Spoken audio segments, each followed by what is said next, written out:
नेहमीप्रमाणे श्लोकापासून सुरुवात करूया.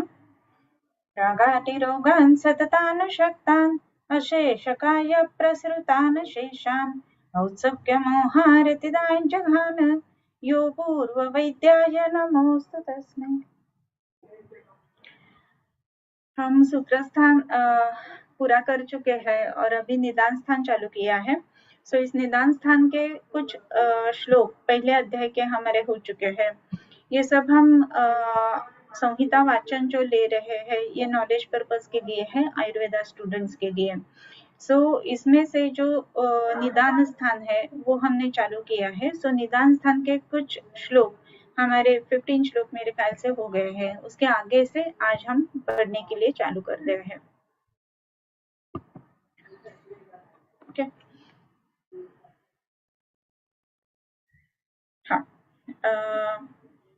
सर्वेषामेव रोगाणां निदानं कुपितामलाः, इधर तक हमारा हो गया था. सर्व रोग का जो कारण है वो क्या है, तो वो एक ही कारण है कि कुपिता मलाहा. इधर मलाहा इसका मतलब ऐसा है कि मलाहा मतलब दोषाहा. सो सर्व रोग, कोई भी रोग अगर है तो उसका प्रकुपित होने का कारण जो है वो एक ही कारण है कि जिसमें बताया गया है कि जो कारण है वो है कुपिता दोषाहा. वो क्या है, तो वो ये कुपिता दोषाहा इधर कहा है कि कुपिता मलाहा. ये क्यों कहा गया है मलाहा, क्योंकि इसका कारण यही है कि जो कुपित है, अच्छी तरह से कार्य नहीं कर रहा है, सो उसको मल ऐसी संज्ञा इधर दी गई है. और इसी के लिए सर्वेषामेव रोगाणां निदानं कुपिता मलाहा ऐसे कहा गया है. फिर उसके बाद में जो आया है तत्प्रकोप पश्यतु प्रोक्तम विविधा हित सेवनम. तत्प्रकोप इसका मतलब ऐसा है कि उसके प्रकोप का कारण क्या है, कुपितम मल के प्रकोप का कारण क्या है वो बताते हैं. सो तत्प्रकोप पश्यतु प्रोक्तम विविध अहित सेवनम. विविध प्रकार के अहित सेवन से ये जो दोष है वो प्रकोपित हो जाते हैं. ये कौन सा अहित सेवन है, ये अगर हम देखते हैं तो उसमें हमें आगे अलग अलग यानी वात का, पित्त का या फिर कफ का अलग अलग बताया गया है कि कौन से कारण से कौन सा दोष जो है वो प्रकोपित हो जाता है. सो इसी के लिए इसमें अभी हम आगे पढ़ेंगे कि वात के प्रकोप के लिए कारण क्या क्या है, पित्त के प्रकोप के लिए कारण क्या क्या है, कफ के प्रकोप के लिए कारण क्या क्या है. सो यही है कि तत्प्रकोप सतु प्रोक्तम विविधा अहित सेवनम. इस अहित सेवनम इसका जो मीनिंग हम कहेंगे, सो उसमें जो अतियोग, हीन योग और मिथ्या योग, ये तीनों योग जो है वो इसमें कवर अप हो जाता है कि जो अहित सेवन इसके अंतर्गत आते हैं. सो त्रिविधा अहित सेवना. फिर इसमें आगे आया है कि अहितम त्रिविधो योगः त्रयाणां प्रागुदारुतः. त्रिविध योग अहित करो जो बताए गए हैं उसमें अतियोग, मिथ्या योग और हीन योग, ये जो तीन योग बताते हैं उसमें योगः त्रयाणां प्रागुदारुतः, तीनों का जो तीन अहित त्रिविध योग जो बताए गए हैं उसके कारण ये अलग अलग दोष जो है वो प्रकोपित हो जाते हैं. ये त्रिविधो योगः त्रयाणां, त्रयाणां इसका मतलब है कि जो जो अलग अलग कारण बताए जाते हैं उसमें जो हीन योग है, मिथ्या योग है और अति योग है, ये तीन जो हीन, मिथ्या, अति योग है ये इन तीनों दोषों के प्रकोप का कारण है. सो कौन से दोष का क्या कारण है वो आगे बताते हैं. सो इसमें तिक्तोषण कषायाल्प रुक्ष प्रमित भोजनैः धारणोदीर्ण निशा जागरात्युच्च भाषणैः क्रियाति योग भीषोक चिंता व्यायाम मैथुनैः ग्रीष्माहो रात्रि भुक्तान्ते प्रकुप्यति समीरणः. प्रकुप्यति समीरणः, प्रकुप्यति ये इसमें जो है वो मेन वर्ब है.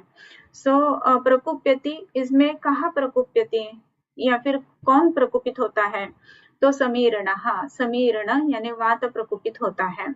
सो ये वात क्यों प्रकुपित होता है इसके कारण यहाँ अलग अलग बताए गए हैं. सो ये कारण कौन सा है, उसमें तिक्त उष्ण कषाय अल्प रुक्ष प्रमित भोजनैः. तिक्त इसका मतलब है बहुत ज्यादा कड़वाहट होने वाला, उष्ण जो नमकीन टेस्ट रहता है और कषाय, ये तीन रस अगर ज्यादा मात्रा में लिए जाते हैं तो उसके कारण ये वात जो है वो प्रकोपित हो जाता है। उसके बाद में जो बताया गया है उसमें अल्प रुक्ष प्रमित भोजन ही, अल्प भोजन ही, रुक्ष भोजन ही और प्रमित भोजन ही। अल्प और प्रमित ये दोनों अगर देखेंगे तो हमें पहले ही सिनोनिम है ऐसे लगता है। रुक्ष अल्प प्रमित भोजन ही ऐसे कहा गया है। सो रुक्ष भोजन अगर करते हैं तो ये वात प्रकोपित होता है। जैसे कि चणक है, चणक यानी जिसको हम चना दाल या फिर हरभरे की दाल बोलते हैं। सो ये जो चना दाल है वो रुक्ष है और रुक्षता के कारण वो वात को बढ़ाएगी। या फिर वाल है, पावटा है, वो सब रुक्ष है तो उसके कारण वो वात को बढ़ाता है। और फिर दूसरा आया है कि अल्प भोजन है। अल्प भोजन और प्रमित भोजन, इसका दोनों का क्या अलग अलग मीनिंग है वो भी आज हम देखेंगे। अल्प भोजन जैसे कि कहते हैं ना तो उसमें क्वांटिटी कम होना इसके बारे में है। क्वांटिटी कम होना यानी उसमें खाना सब लिया है लेकिन एक ही कुछ खाया है, प्रमित थोड़ा सा ही खाया है, दैट इज अल्प भोजन। और प्रमित भोजन, मित वो भी मात्रा ही दर्शाता है लेकिन प्रमित प्रकर्षण मितः बहुत ही कम खा रहे हैं। सो इसमें हम रस के अनुसार भी ले सकते हैं।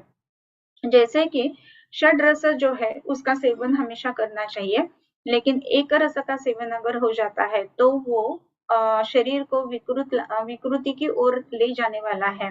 और इसी के लिए एक रस सेवन ये प्रमित भोजन इसके अंतर्गत आता है। सो रुक्ष प्रमित भोजन ही। इसके बाद में जो आया है वो धारण उदीर्ण निशा जागरात्युच्च भाषण ही। धारण उदीर्ण वेगों का धारण करना और उदीरण करना, ये दोनों जो है वो वात की गति को, वात को प्रकोपित करने वाले रहते हैं।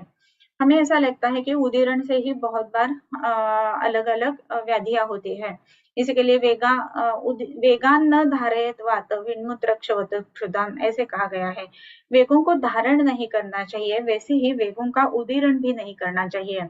जैसे कि क्लासिकल उदाहरण दिया जाता है कि मल प्रवृत्ति अगर है तो मल प्रवृत्ति के लिए जाने का है तो उसका वेग का धारण भी नहीं करना चाहिए। और कभी कभी ऐसा भी होता है कि बहुत ज्यादा हार्ड स्टूल्स है या फिर वेग ही नहीं आता है तो उधर जाके फिर प्रवाहन किया जाता है। सो प्रवाहन भी नहीं करना चाहिए, ये भी बात इंपॉर्टेंट है। इसी के लिए जो अधारणीय वेग 13 जो बताए गए हैं उसमें जो अलग अलग 13 अधारणीय वेग है उनका धारण भी नहीं करना चाहिए और उदीरण भी नहीं करना चाहिए। दोनों के लक्षण जो है वो सिमिलर ही रहते हैं। सो अगर वेगों का धारण या फिर उदीरण हो जाता है तो उसके कारण क्या होता है, तो वात की विकृति हो जाती है, वात प्रकोपित हो जाता है। फिर उसके बाद में आया है धारणोदीर्ण निशा जागर अत्युच्च भाषण ही। निशा जागर, रात्रौ जागर, रात्रौ जागर अगर किया जाता है तो उसके कारण रुक्षता शरीर में बढ़ जाती है और वात और पित्त दोनों बढ़ जाते हैं। और इसी के लिए अगर निशा जागरण या फिर रात्रौ जागरण होता है तो उसके कारण वात बढ़ती है। अत्युच्च भाषण ही, अति उच्च भाषण करना। अति भाषण, उच्च भाषण, ये दोनों शब्द उसमें आते हैं।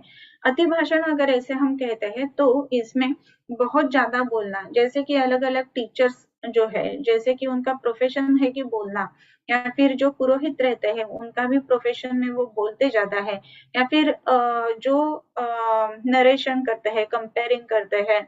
सो ये सब जो लोग रहते हैं उनको भी बोलना बहुत ज्यादा रहता है। सो जिधर जिधर बहुत ज्यादा बोलना रहता है उसमें वात की गति जो है वो विकृत हो जाती है, वात जो है वो प्रकोपित हो जाता है। इसी के लिए बताया गया है कि अति भाषण ही और उच्च भाषण ही ऐसे दूसरा वर्ड यूज किया गया है। कभी कभी ऐसा है कि भाषण तो किया जाता है लेकिन कम समय है, लेकिन बहुत ज्यादा ऊंचे आवाज में बोलना, इसके कारण भी ये देखा जाता है कि वात की गति बढ़ जाती है। सो बहुत ज्यादा ऊंचे आवाज में हम जब भी बोलते हैं तो दो कारण से बोलते हैं, एक तो एंग्री हो गए हैं इसके लिए जो स्वर है वो ऊंचा हो जाता है, या फिर बहुत ज्यादा जन समुदाय अपने सामने है तो स्वर जो है वो ऊंचा हो जाता है।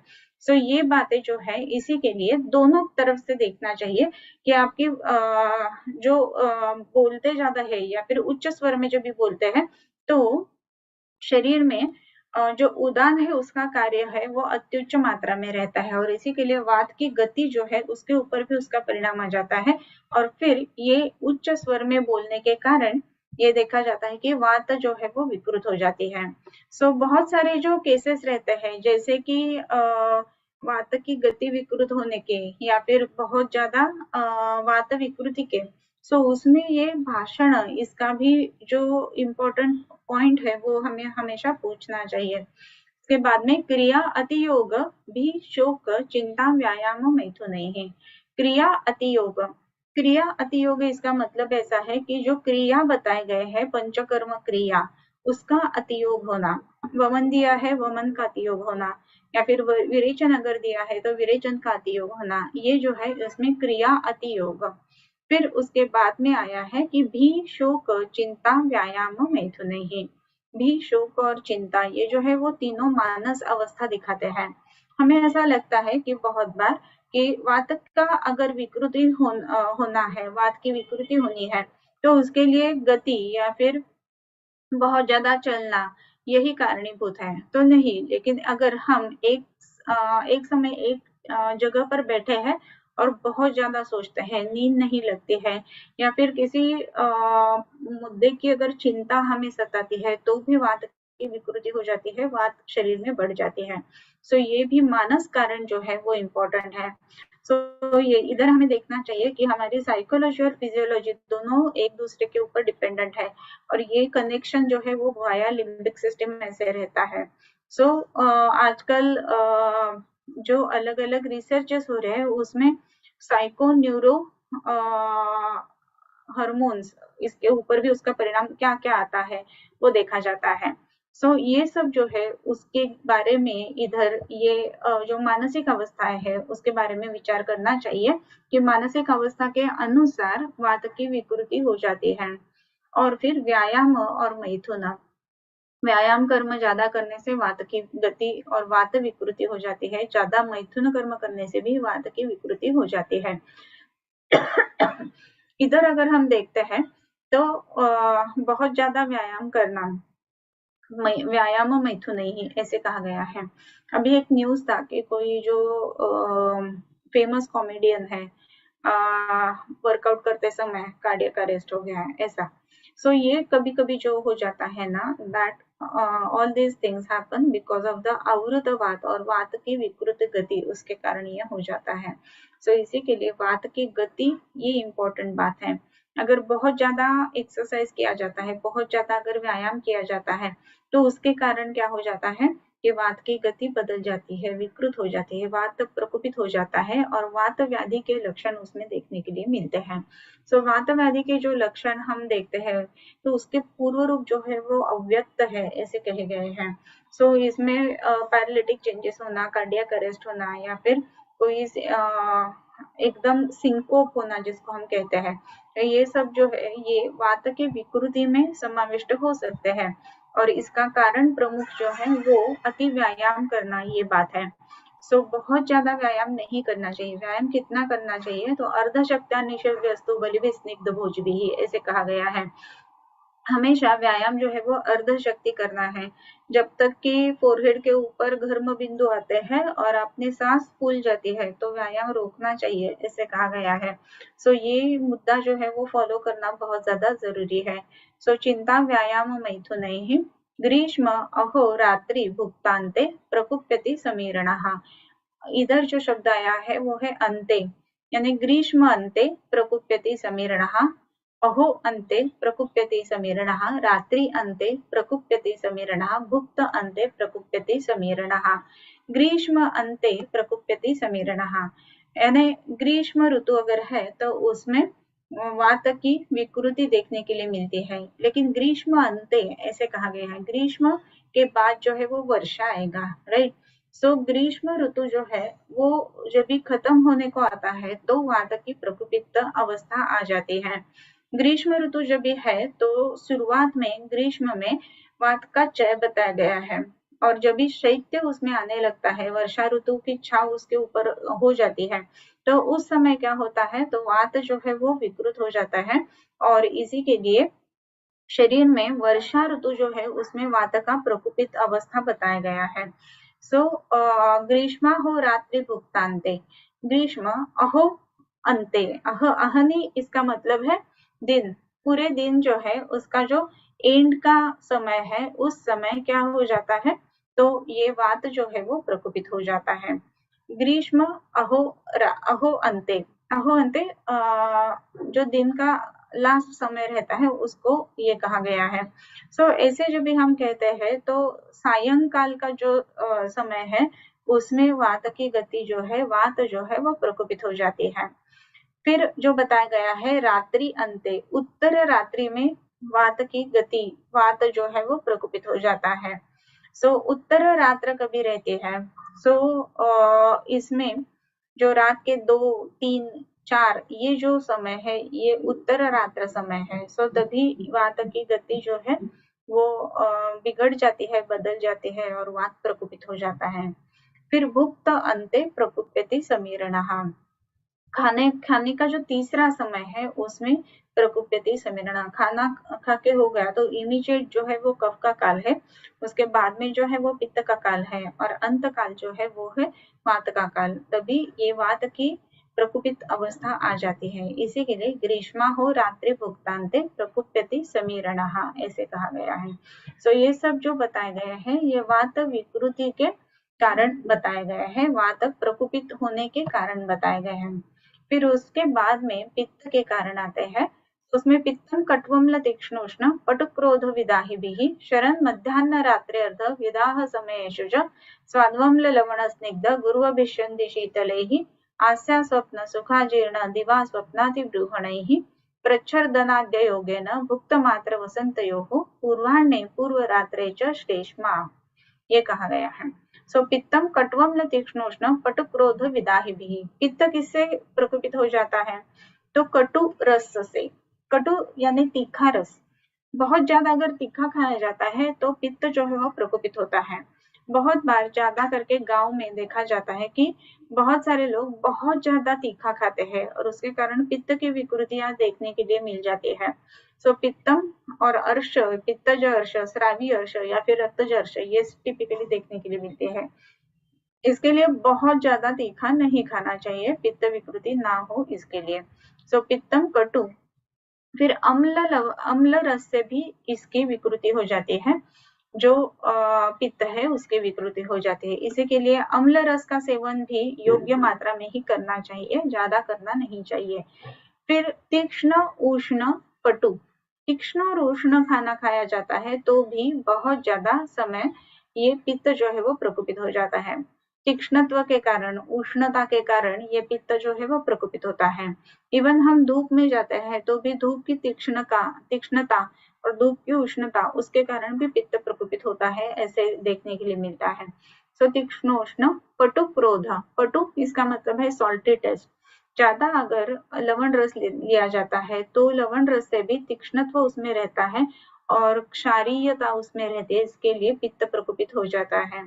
और कुछ मानस भाव बताए गए हैं, जैसे कि क्रोध विदाहिभिः, क्रोध अगर किया जाता है तो पित्त बढ़ता है और इसी के लिए कहा गया है कि क्रोधात पित्तम, क्रोध करते हैं तो पित्त बढ़ जाता है, इसके लिए क्रोध नहीं करना चाहिए।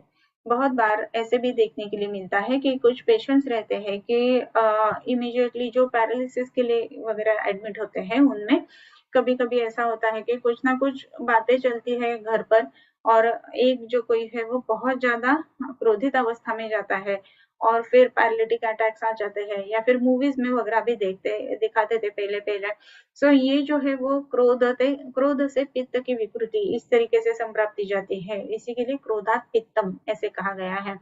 क्रोध से भी ये पित्त प्रकोपित हो जाता है, इसके लिए क्रोधित अवस्था ज्यादा समय तक नहीं आनी चाहिए और बहुत ज्यादा क्रोधित नहीं होना चाहिए। और विदाही भी, विदाह करने वाले जो द्रव्य रहते हैं उससे भी पित्त की विकृति होती है। विदाह करने वाले जो आजकल की लाइफस्टाइल में जो लिए जाते हैं उसमें ज्यादा करके हम देखते हैं कि पाव भाजी है वो विदाह करने वाली है, या फिर सिजलिंग ब्राउनी रहती है वो विदाह करने वाली रहती है। सिजलर वगैरह जो बातें हैं कि जो बहुत ज्यादा हॉट प्लेट पर सर्व किए जाते हैं वो भी ज्यादा करके अगर देखे जाए तो विदाह उत्पन्न करने वाले रहते हैं। जो चीजें फर्मेंट करके सेवन की जाती है वो भी विदाह करने वाली रहती है। ये विदाह करने वाले जो फूड है वो अगर हम कंज्यूम करते हैं तो पित्त की विकृति होने में संभावना रहती है। सो ये सब बातें जो है वो पित्त विकृति करने वाले हैं। और भी उसमें बताया गया है कि शरत मध्याह्न रात्र्यर्ध विदाह समयेषु च। शरत मध्य शरद ऋतु में ये पित्त जो है वो प्रकोपित होता है। वो क्यों प्रकोपित होता है वो तो हमने सूत्र स्थान के जो ऋतुचर्या अध्याय बताई गई है और 12वां अध्याय जो बताया गया है उसमें देखा है कि तैक्ष्ण्य से वो जो पित्त है वो प्रकोपित हो जाता है शरद ऋतु में। सो शरद ऋतु पित्त विकृति हो जाती है। फिर मध्य यानी दिन का मध्य और रात्रि का मध्य, मध्य अन्न रात्रि अर्ध ऐसे कहा है। मध्याह्न और रात्रि अर्ध। मध्याह्न इसका मतलब कि जब भी जो सूरज है वो हमारे एग्जैक्टली अबव द हेड आ जाता है, सो उसको मध्याह्न ऐसे कहा जाता है। सो ये मध्याह्न यानी 12 से 3 o'clock तक दोपहर के समय में ये पित्त की विकृति हो जाती है। रात्रि अर्धरात्रि समय जो है उसमें भी पित्त विकृति हो जाती है।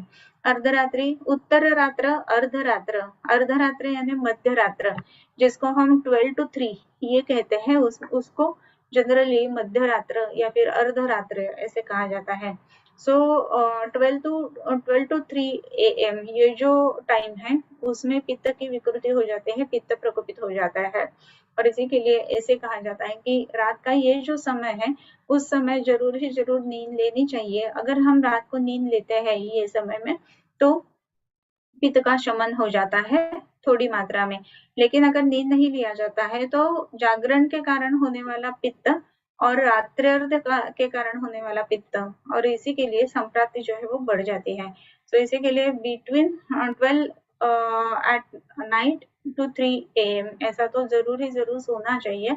डिटॉक्सिफिकेशन जो है वो लीवर में होता है वो भी इसी समय बहुत तेजी से होता है। इसके लिए डिटॉक्सिफिकेशन के लिए अगर हम सोते हैं तो ही मदद हो जाती है। तो इसके लिए रात को सोना चाहिए। रात्रि अर्ध और विदाह समय, विदाह का समय जो है उस समय ये जो पित्त है वो बढ़ जाता है।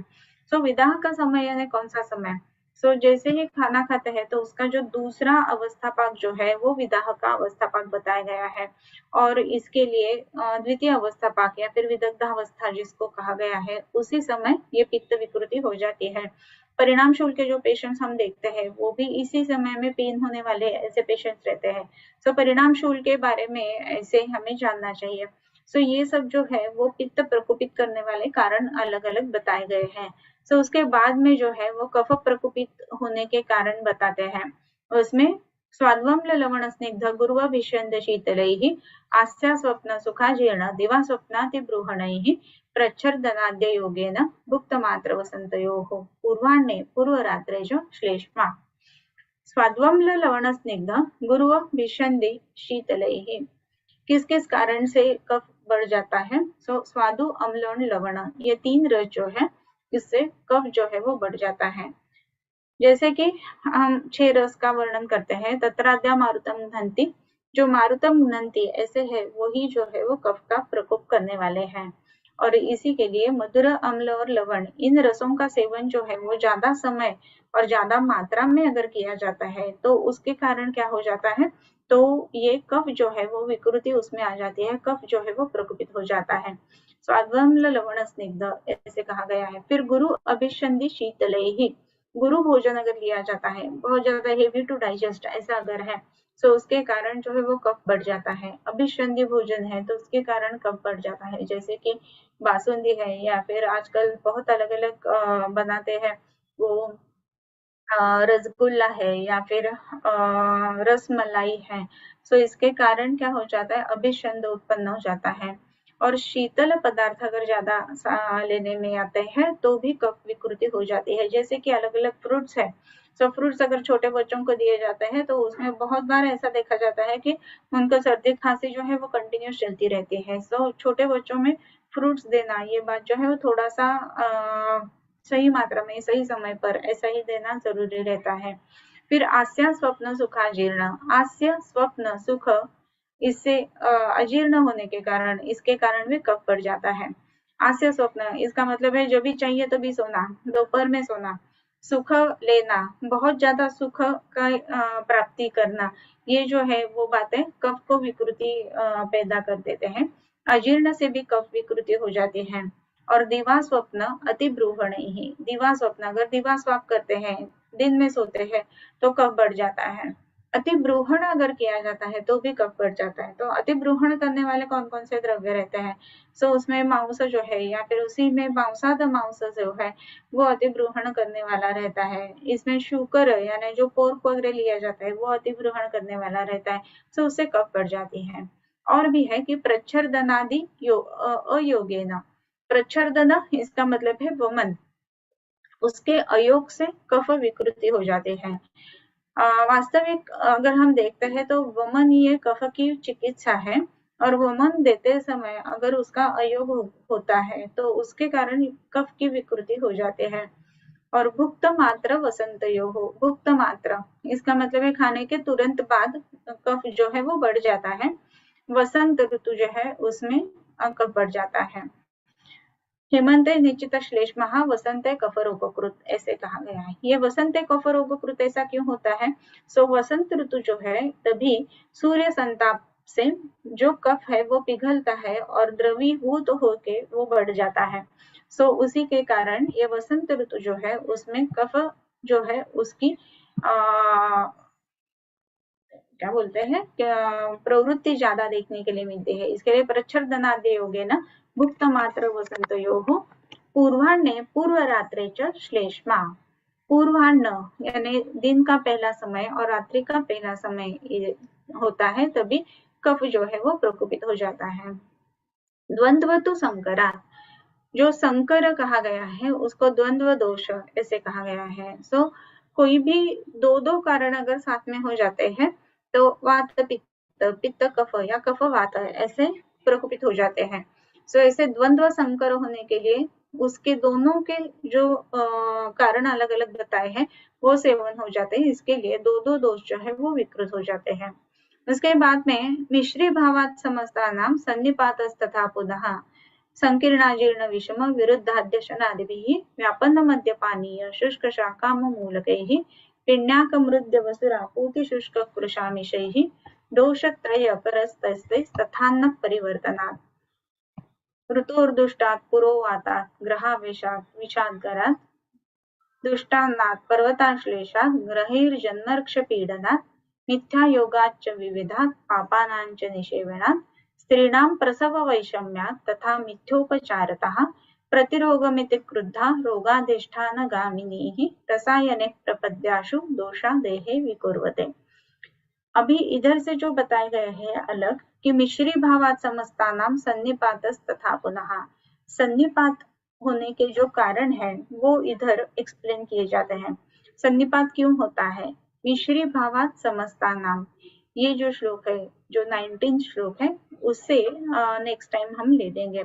सो तीनों दोष क्यों प्रकोपित हो जाते हैं, सान्निपातिक अवस्था क्यों आ जाती है, मिश्री भाव क्यों हो जाता है, ये जो हेतु है वो मिश्री भाव से क्यों व्यक्ति लेते हैं, ये सब जो है उसके बारे में 19 श्लोक जो है उसके बारे में नेक्स्ट लेक्चर में हम देख लेंगे।